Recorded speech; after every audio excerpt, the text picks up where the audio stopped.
Hi everyone, I'm Tara. I'm the engagement lead on Open Active, and I work at the Open Data Institute. But just to start off with, Open Active is a community-led initiative, and it's funded by Sport England and stewarded by the Open Data Institute. So Ellen and also and I, we all work for the Open Data Institute. So we are stewarding the initiative, but it's for the whole community.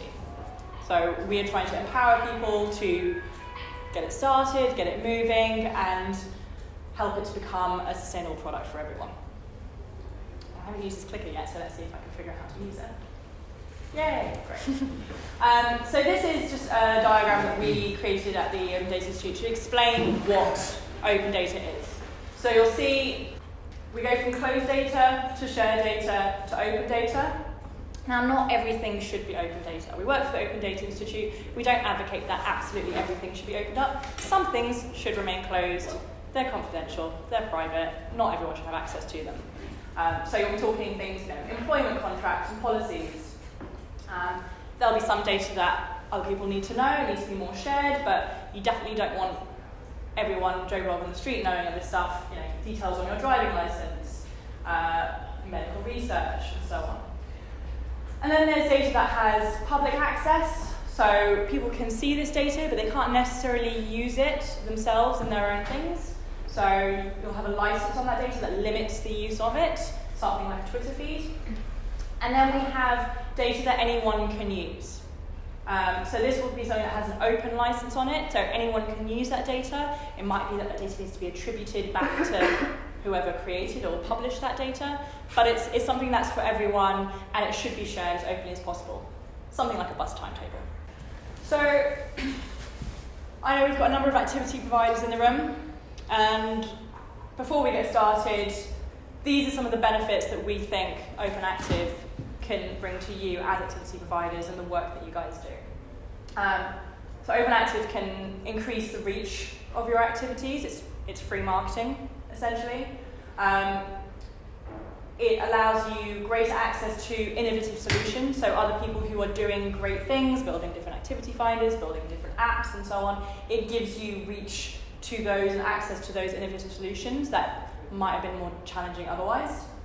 It helps to ensure data quality, and I'll explain how that works in a little bit, but if you've got a timetable on your website at the moment and someone's scraping that data for a separate activity finder, it becomes out of date very quickly. If things change, they don't get updated, and the data is not of a great quality for the end participant. It allows your data to be updated and kept up to date everywhere that it can be published without you having to manually update it in 10 different locations, which I know for a lot of people who are delivering physical activities, they don't want to be spending their time doing that. They want to spend their time actually delivering their sessions. And it helps with the ability to target different, harder to reach audiences. So it helps you to not have to target every single audience that you're trying to reach. Other people can do that for you with their own tools, and you can feed into those. And I've grouped the benefits for data users and participants together. So data users, people who are building the apps, building the activity finders and the other things who want to use this data. And participants, the people actually going out there and participating in your activities.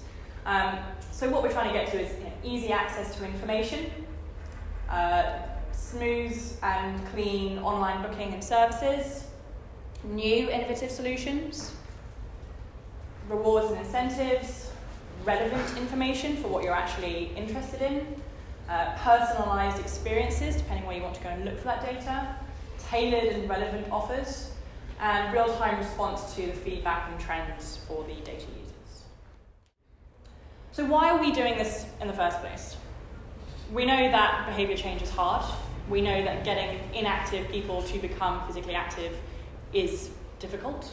And it's probably one of the key challenges that we all face, trying to get people more physically active. And the way that we see that there are three key factors into influencing behaviour change. So there is capability, both physical capability and mental capability. Am I physically able to take part in a physical activity? And mentally, do I have the capacity to do that? Am I in the right headspace to be able to do that? And also, do I have the perceived capability? I might think that I'm not capable of something, but actually there are things that I'm able to do. Then there are the opportunities themselves. Are there things for me to go and do? Are they nearby to me? Are they relevant to what I want to do?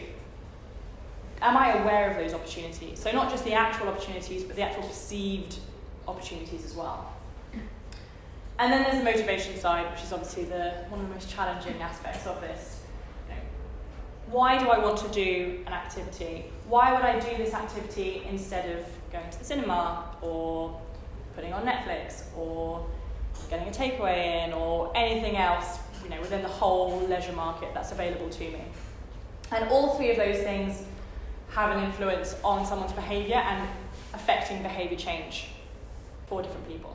And what we do is we focus on the opportunity side of things and on the motivation side of things. So we are helping to make those opportunities available to everyone and make them more accessible so everyone is aware of what there is for them to do and make it easier for them to find those opportunities and then to book onto those opportunities. And in terms of the motivation side of things, it's about reducing the friction in that process, making it as easy as possible for them to do that. If I want to go to the cinema, I can Google this now, I can see all the films that are available to me, all the cinemas that are available, and I can book onto it within a minute, 2 minutes maybe. If I want to book a hotel or a flight, I can see all of the options available to me. There are comparison sites that do this all. They do all the hard work for me. If I want to find a yoga class near where I live, how do I do that? I can search yoga classes near me. It might come up with different leisure sites. It might come up with private operators. It might come up with boutique gyms. It might come up with something that happens at my local church. But I've still then got to go onto each of those separate websites, try and find the timetable, try and find out the right times for me. Right, well, that one doesn't work for me time-wise, and I've got to go to a different one. Oh, but this one's more expensive, or the pricing isn't available, or the descriptions might not be clear.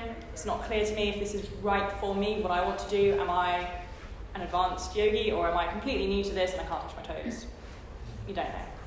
So what we're trying to do is make it as easy as possible for people to find these things. So when they've got that little bit of motivation to start becoming physically active, it's not destroyed as soon as they go and try and find something to do and they realise how difficult it is to do that. Now, we could have just built one big activity finder for everyone in the country to do this, but we don't think that works. It's been tried before. Sporting England tried this with Spogo, and the reason it didn't work was there are many different types of people. They all have very different life experiences, motivators, blockers to them becoming physically active. So a one-size-fits-all solution doesn't work. And that's not what we're about. We're about making it possible and reducing the barriers to innovation for that to happen for lots of different tools, activity finders, apps, whatever it might be, which each of those will have their own different unique selling point or use case to meet all of the different needs that are available. So what we did is we built standards for everyone to open up their data in the same way. So regardless of what type of activities you run or you publish, they're opened up in the same way. So if I go and I look on, in one session for a yoga class, I know it's this type of yoga class. I know there's going to be a description there that gives me information about whether that's right for me. I know it will have pricing on there if that's right for me. I know if it's relevant for my demographic or if this is for kids. I know if there's difficulty level, all that kind of information. And then we help organisations, so on the left-hand side of here we've got the opportunities. So everyone who is providing those opportunities and the systems that they use to publish those opportunities, we help them to open up that data, and it's in near real-time feeds, so that it can then be used by a variety of different data users that we have here on the motivating side. So as a publisher, you provide the opportunities. As a data user, you are providing the incentives, the motivating aspects to help people to make those decisions and pick an activity to do and find what's right for them. And you can see there are a range of different things on the side here. So you'll have national campaigns like Public Health England's Change for Life. You'll have different booking systems like MoveGB. You'll have different apps that do specific things around target demographics like iPrescribe. And on the opportunity side of things, this is everyone who is providing physical activity opportunities. So you'll have in there leisure operators, you'll have national governing bodies, you'll have independent operators, and so on. There's obviously a huge range within the sector. So what we're talking about here is real-time timetables, essentially. Getting those timetables opened up, it sounds very simple. There's actually a lot of thinking that has to go behind it to make it work and to make it work for everyone. But that is essentially what we're helping organisations to do. And in terms of why we think open data is important, it provides a lot of value to different sectors. So there are a number of different sectors who have used open data recently. You might not have realised that they were using open data, but when I start talking about it, I'm like, oh yeah, that rings a bell. So spending on takeaways has grown by 34% between 2009 and 2016. If you want to book a takeaway now, do you Google all the different options that are available to you? Or do you go on Just Eat? Or do you go on Deliveroo? Or do you go on Uber Eats? And you can see everything that's available to you. You can see all the options. You can search by cuisine. You can search by delivery time, all those kinds of things. It makes it easy for you to do that. And we're talking about the same thing within physical activity. Obviously, we prefer people to be physically active than order a takeaway, but healthy balances. A really good example, Transport for London opened up all of the bus timetables, train timetables, station facilities, all of that stuff, and they made it open data for anyone to use. Why did they do that? Well, they could have built new and exciting and innovative apps themselves, but did they have the capacity to do that? Were they the experts in doing those sorts of things? No. So they opened it up, and if you take London, I know we're in Manchester today, but if you take London as an example, something like Citymapper, it makes plotting a route and finding what to do really easy and simple for the end consumer. And for Transport for London, it's created £130 million of benefits and savings per year. People are taking more efficient routes, they're able to plot where more demand is, where less demand is, and create efficiencies within their systems, and so on. But we're not just talking about making it as easy to book a squash court or a badminton court or a yoga class as easy as a takeaway or a hotel room. There are new and innovative and exciting uses for this opportunity data, some of which we won't have thought of yet. And there are lots of people out there who want to do these exciting things with that data, but the barriers to access for that data are too high. So we need to reduce the barriers to innovation. So we could be talking about active transport, we could be talking about healthy opportunities, we could be talking about more accessible opportunities for people with disabilities, and so on. We could be talking about social prescribing. There are lots of different areas that we can access through open data. So just an example of what we've done so far and what other organisations within the sector have done so far. So this is the activity finder for the Change for Life campaign, which is run by Public Health England. So they have taken all of the data that we've got opened up so far. They filtered out just the stuff that's for kids and families, and they've put it in this activity finder. So if I'm a mum in the school holidays or on a weekend and I want to find something relevant for my kids to do, I can go on this activity finder, I can search by specific activities. I know if my kid's football mad or whatever it might be. I can filter by that particular activity. I can filter by location. I want stuff that's close to me. I don't want to be driving 2 hours to get somewhere. I can pick a specific date that I want to do, and I can find what's available for me to do. And this is all open data, and it's all real-time feeds, which means it's going to be up to date. It's not going to be out-of-date information. The chances of it being accurate are that much higher. So I'm not going to show up and find, the location's changed or the session's been cancelled because it's pouring down rain. And in terms of local examples of this, we've got the activity finder here in Manchester. Again, this is powered entirely by open data. And you can see here, opportunities are available to you, but you can see there are still gaps within that data as well. We're always trying to get more opportunities opened up. so that there are more ways for that data to be used, innovative ways for that data to be used. So when we're talking about open feeds, I know I've talked about timetable data, what exactly are we talking about being published here? So example data types might be events, they might be sessions that you run, there might be facilities with slot bookings, like that badminton court that we referenced earlier. It could be leagues and ringers, it could be courses, it could be an online class, could be route data. If I want to go walking, where can I go around here to go for a nice walk? So these are examples of the data types that are available within the standards that we've created and to open your data up. And within each of those data types, there are different data properties that are available. So the time of a session, the price, the location, how much availability is left, and a nice description so I can figure out more about what this session is.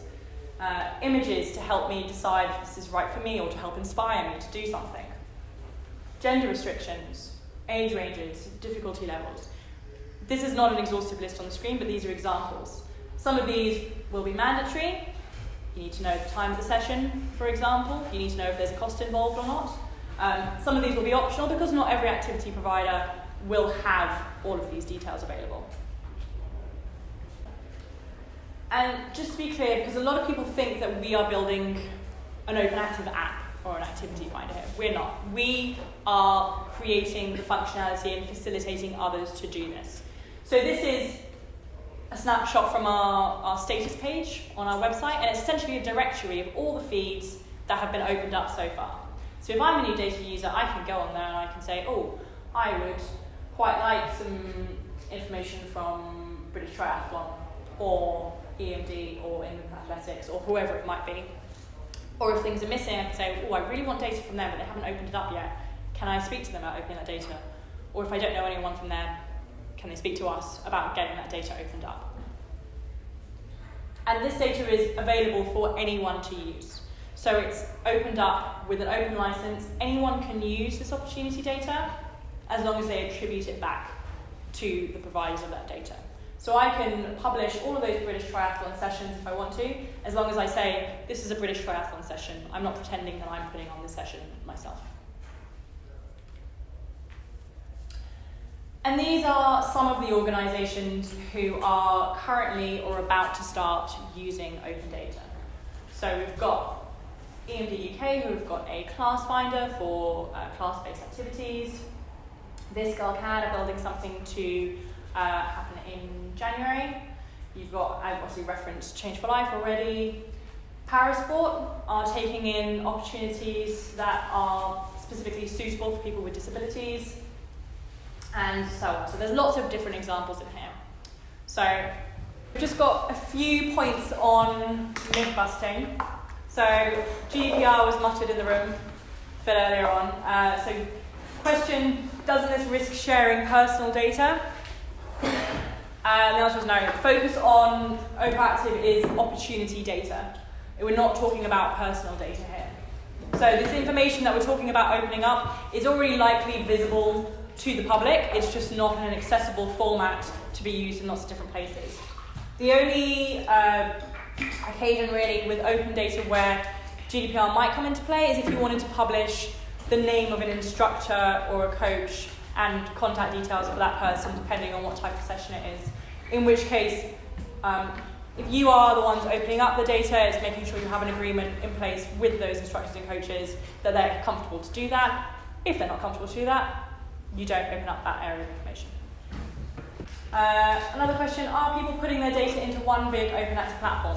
No, we don't have a platform, we don't have an app. We are making it possible and helping to enable lots of different types of products and services meeting different consumer needs.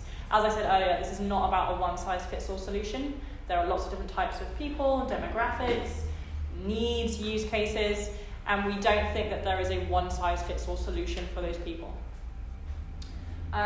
Shouldn't everyone just come to my website? So I do get this question a lot. Why would I, give my information out to other apps and services when I want them to come to my website? Well, the real question here is, do you want people to come to your website or do you want people to come to your sessions?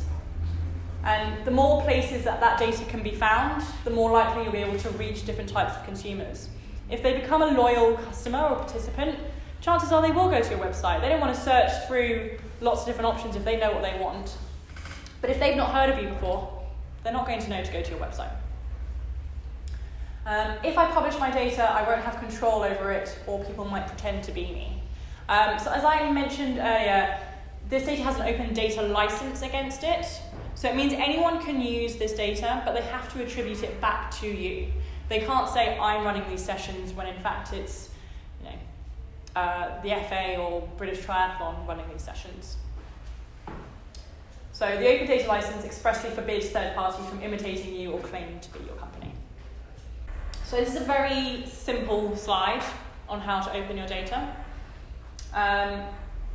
And we can advise you how to do this. There is some stuff on our website. We are going to be revamping our website to make this easier and clearer, people understand what to do. But in the meantime, we are here to support organisations to open their data. So if you want to open your data now, let us know what system you use.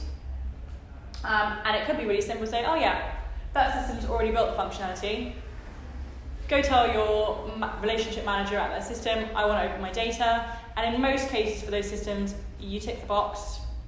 You might have to sign something around sharing data and so on. You tick the box, and that data is opened up as a feed. It goes in the directory, and anyone can start using that data. We'll make a song and dance and say this feed is now opened up, it's available to use, and so on. If your system hasn't built open access functionality, ask them to work with us. So we can work with them to build that functionality to open up that data. And once they've built that functionality, you'll then be able to go and ask them to tick the box. With some systems, they need a critical mass of demand to do this work. They have to spend some money to do this as a system. So if they know one organisation, one of their customers wants to do it, they may or may not do what the customer wants them to do. If they know that 20 of their customers want to do it, the demand is there and the customers have the power to say, we all want this, build this functionality for us. If you don't use a system, then we can talk to you about systems that have open active functionality built in. And I've mentioned a couple already. They're not the only systems out there, but they are systems that are low cost or free to use. They have basic functionality.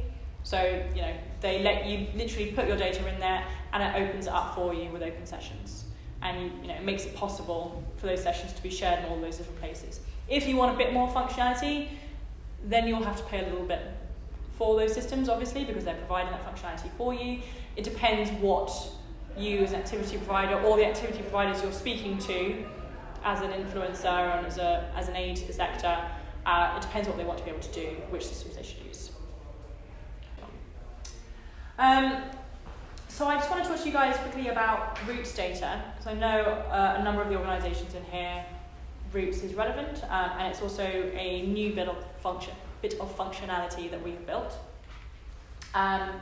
So just to clarify, when we're talking about Roots data, we're not just talking about a map, we're talking about a curated opportunity. So we're talking about the opportunity for a route, not just the A to B, where you're trying to go. So within the route specification, we're talking about things like the name of the route, who provided that route, a description of it, what it's all about, where are you going, what are you doing, activities that can happen on that route. Is this a cycling route? Is it for walking? Is it for running? Is it for horse riding? What's available? What can you do? What can't you do? The distance of it, obviously the metric as well as the number, and the starting point. If a route is not a circular route, so ending where you started, then you also have to include an endpoint for that route, as well as the map or a geopath for that route, so people know exactly where they're going. So these are mandatory fields for publishing routes data. There are other fields that can be included as well. So this is a list of fields that are recommended, and we also have a list of what's optional. When I say it's recommended or it's optional, I mean against the open access standards. So in order for it to be compliant with the open access standards, these are not mandatory fields, apart from those ones here. However, depending on who is using that routes data, some of these fields may be mandatory for them in terms of providing a good user experience for the end. So what we've said here is these are recommended according to the Open Access standards, but we appreciate that not everyone will have this data and won't be able to collect this data. So in order to publish it, this is the bare minimum, and then there are other options available here. And it's recommended, so if you have this data, obviously please include this data. But if you don't, then there's only so much certain organisations can publish against these things, and sometimes it's not relevant for what you're doing. So in terms of what's recommended, we've got when it was published. So if you are a website or somewhere using routes data, you can have something on there that says this has to be updated within X period of time to make sure that it's current and up-to-date information. You can publish when it was last modified, so it could have been published 10 years ago, but it's been modified and updated in the last year, so it's still relevant to use. Who has verified it? An indicative duration of the route. Obviously, different people will take different amounts of time to complete a route, but an idea of how long it will take. Accessibility, is this suitable for people with pushchairs? Is it suitable for people in wheelchairs and so on? The gradient of the route, so is it very steep, is it very level, etc. The surface type, again, this will have an impact on different user groups, what type of surface it is it grass, gravel, tarmac, etc. And what amenities are on that route as well. Are there toilets available? Is there a cafe? And then extra fields that are optional that could be included to, the more detail there is, the better the user experience. So who published the route, points of interest along the route. There's a really nice church along this route, or you've got great views of the sea, or whatever it might be. Difficulty level, categories. Is this a family walk? Is it a forest walk? Is it a beach walk, etc.? Access restrictions. Does it go through private land? Is it only open at certain times of day, certain seasons, etc.? Suggested equipment. Can you do it in high heels? Can you do it? Do you need walking boots? Should you be taking extra layers in case the weather suddenly changes? Images to help encourage people to pick that route, and reviews of the route as well. So obviously some of these things would be lovely to have in the routes that are published, and they will obviously increase interest in those routes, but they're not always feasibly possible for people publishing that data. So we have to draw a balance and a line between what's required, optional, and recommended. But as a data user, you might say, in order to provide a good user experience, I have to have these fields. So in terms of what's next, there is a link within the presentation which will obviously be shared out with everyone afterwards. So if you wanted to go in and look at that specification, it has a more detailed technical version of the bullet points that I've previously put on there. The final specification of the routes is in mid-November, and we've got a few organisations who are implementing it at the moment or about to implement it. So Explore Kent is part of Kent Sport, Sustrans, National Trust, and Canal and River Trust are planning to implement the specification as well. So these organisations will be the first ones implementing it. If there are any things that we haven't thought about, any glitches within the specification, those will be ironed out, and we hope to have that finalised by mid-November. If you're interested in publishing routes, let us know what system you use to collect or publish routes, and then we can advise you on how to publish these as open data. This is a new thing, obviously. People haven't completed implementing this yet, so for the first few organisations, we do kind of hold their hand to make it easy for people to implement these specifications without our support. Yeah, if anyone does have any questions, you can tweet us or email us on our support email there as well.